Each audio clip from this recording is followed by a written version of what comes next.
अस्सलाम वालेकुम, मैं मोहम्मद रशीद आपकी खिदमत में एक लेटेस्ट वीडियो लेकर फिर से हाजिर। टुडे में topic is the man of crowd.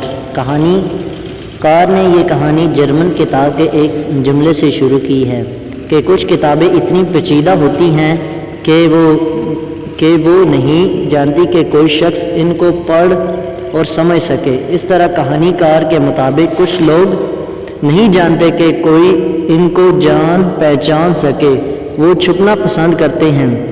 ये कहानी हमें एक बूढ़े खस्ता हाल शख्स और कहानी बयान नरेटर के बारे में बताती है।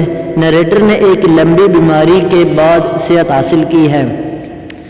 इसको अपनी खोई हुई सेहत दोबारा पाकर बेहद खुशी है। इसको सब कुछ अच्छा महसूस हो रहा है, जबकि सांस लेना भी इसके लिए खुशी का बाइस है। वह एक काफ़ी हाउस के पास बैठा लोगों के हजूम को देख रहा है। इसको तरह तरह के लोग दिखाई देते हैं। वो ख़वातीन और मर्द दोनों को देखता है। दुकानदार, ग्राहक, मजदूर और क्लर्क वहाँ से गुजरते हैं। कई मुजरम भी वहाँ से गुजर रहे हैं। वह इन सब का जायज़ा लेता है। अचानक इसकी नज़र एक खस्ता हाल बूढ़े पर पड़ती है। बूढ़े में कोई ख़ास बात कहानी बयान नरेटर को अपनी तरफ मुतवज्जा कर लेती है। नरेटर उठकर इसका पीछा करना शुरू कर देता है, लेकिन बूढ़ा शख्स अपना चेहरा छुपाए हुए अपने कूद के कॉलर ऊपर उठाए हुए हजूम के दरमियान छुपा हुआ मुसलसल चलता रहता है। वो हजूम से बाहर नहीं आता और हजूम या भीड़ वाली जगहों से गुजरता है।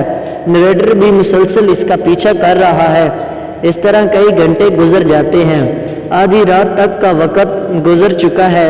वो दोनों मुख्तलिफ गलियों बाजारों में से गुजर रहे हैं, हत्ता कि बारिश शुरू हो जाती है।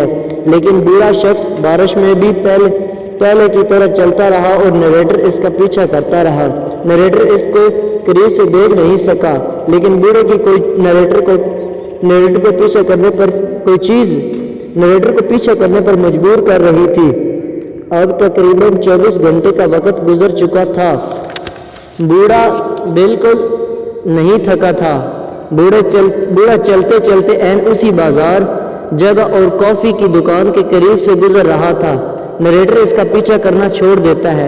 शायद कि नरेटर को बूढ़े में अपना ही अक्स दिखाई दे रहा था, जो नरेटर को अपनी जानब खींच रहा था, या फिर ये नरेटर के अपने ज़मीर की खलिश थी, या वो माजी का कोई जुर्म था जो इसका पीछा कर रहा था। वो अपने अंदर के खौफ को मिटाने के लिए घूमने लगा और बूढ़े का पीछा करने लगा। शायद बूढ़ा नरेटर का अपना ही भेस बदला हुआ अक्स था, अपनी ही छुपी और बीती हुई शख्सियत थी कि वो बूढ़े का पीछा अपने अंदर के खौफ की वजह से करता रहा। इस कहानी से हमें ऐसा लगता है कि जब कोई शख्स इतनी बड़ी बीमारी से गुजर कर फिर वो सेहतयाब हो जाता है, तो उसको बाज़ औक़ात ऐसी जगहों पर वो जाता है जहाँ लोगों का हजूम होता है। तो उस हजूम में वो और कुछ नहीं, किसी को देखता है, कोई मुजरम गुजर रहा है, कोई वैसे गुजर रहा है, कोई वकील गुजरा है, लेकिन वो सबको नोट करता रहता है। अचानक वो अपने ज़मीर के खौफ की वजह से उसका अपना ही ख्याल अपने सामने एक अक्स बनकर आ जाता है। फिर वो अपने अक्स का ही पीछा करता है। वो पीछा करता रहता है, लेकिन वो थकता नहीं है, क्योंकि उसका वो अपना अक्स होता है जिसमें वो खुद को ही तलाश कर रहा होता है। वो बाज़ारों गलियों में सब जगह से गुजरता है, लेकिन वो थकता नहीं। इस वक्त में वो 24 घंटे लग जाते हैं। ये जो दौरानियाँ हैं, इसमें बूढ़ा थका नहीं है, क्योंकि उसे एक नई सेहत मिली है। इसकी वजह से शायद फिर वही उसी कॉफ़ी शॉप पे फिर दोबारा वापस आ जाता है।